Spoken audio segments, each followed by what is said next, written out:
জাতীয় নাগরিক পার্টি থেকে পদত্যাগ করেছেন দলটির জ্যেষ্ঠ যুগ্ম সদস্য সচিব ডক্টর তাসনিম জারা।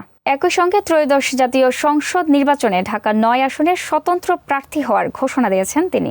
জারার পদত্যাগের বিষয়টি শনিবার সন্ধ্যায় নিশ্চিত করেছেন দলের জ্যেষ্ঠ যুগ্ম আহ্বায়ক সামান্তা শারমিন।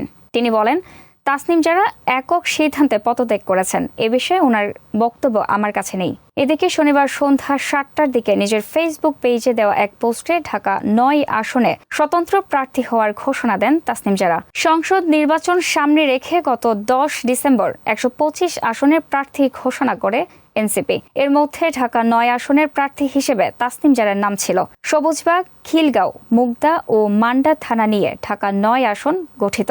এই আসনের ভোটারদের উদ্দেশ্য করে তাসনিম জারা ফেসবুক পোস্টে লেখেন, প্রিয় খিলগাঁও, সবুজবাগ ও মুগদাবাসী, আমি আপনাদের ঘরের মেয়ে। খিলগাঁওয়ে আমার জন্ম ও বেড়ে ওঠা।